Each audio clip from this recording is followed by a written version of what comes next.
এটাতে একটু ঝামেলা হচ্ছে আর বাকি সকল কারখানাই মোটামুটি সচল এবং তারা কাজে যোগদান করেছে সেগুলো এখন অনেকটাই শান্ত প্রশাসন। আরেকটা বিষয় হলো যে আমি যদি একটা ছোট এক্সাম্পল দিই, আমাদের এই রাজদিঘি আপনার সেই ডিজাইন গ্রহণ না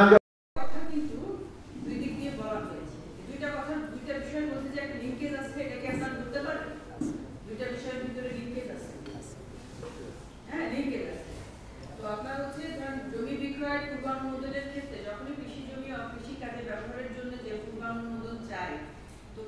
মানে এটা মানে আপনার সরকারি উচ্চ পর্যায় থেকেই মানে একটা আছে যে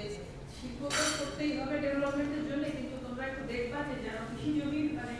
যতদূর সম্ভব আমরা যতক্ষণ সম্ভব আমরা কৃষি জমিটাকে রক্ষা করতে পারি, তাই না? এই বিষয়টা তো আসলে মানে এটা আমাদের শুধু তো আজকের কথা ভাবলে চলবে না, পরিবেশের কথা ভাবতে হবে আজ থেকে 50 বছর পরে পরবর্তী প্রজন্ম যারা আছে মানে তারা যেন মানে একটা বিশুদ্ধ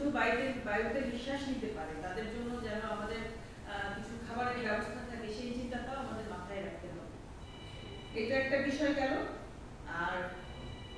বনের যদি কোনো জায়গাতে একটা গাড়ি থাকে সেই ক্ষেত্রে আমার মনে হয় যে হচ্ছে আপনার আমাদের পক্ষে সেই ক্ষেত্রে কোনো কাজ করাটা একটু ডিলে হয়ে যাবে বা একটু কঠিন হয়ে যাবে। আমার কাছে মনে হয় যে ওই ক্ষেত্রে বন বিভাগ থেকে যে ছাড়পত্র বা তাদের যে ইয়েটা সেটা আসতেই আমার মনে হয় যে বেশি তাদের একদম মতামতটা আসতেই আমার মনে হয় যে সময় লাগে বা এরকম কিছু। আর যদি তাদের একটা ওইখানে যদি দাবি থাকে যে জায়গাটা আমাদের জেলা প্রশাসনের জন্য একটু টাফ হয়ে যায়, তারপরেও আমি বিষয়গুলো দেখতে যাতে অকারণে কারণ মেটানি না হয় এই বিষয়টা আমাদের মাথায় থাকবে। আর কিছু জলাশয় সংস্কারের আমরা হাতে নিয়েছি, হয়তো আগামী সপ্তাহের মধ্যেই আপনারা ভিজিবলি কাজগুলো দেখতে পাবেন। আমাদের কয়েকটা জলাশয় আপাতত আমরা হাতে নিয়েছি যেগুলো সংস্কার করা হবে, কাজগুলো একটু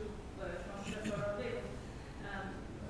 যাই হোক সামর্থ্যের মধ্যে অল্প কিছু ছোট কাজ আমরা জলাশয় কিছু যেগুলো আমাদের একটি আছে, ঠিক আছে, আমাদের সরকারি যেগুলো ধরেন আপনার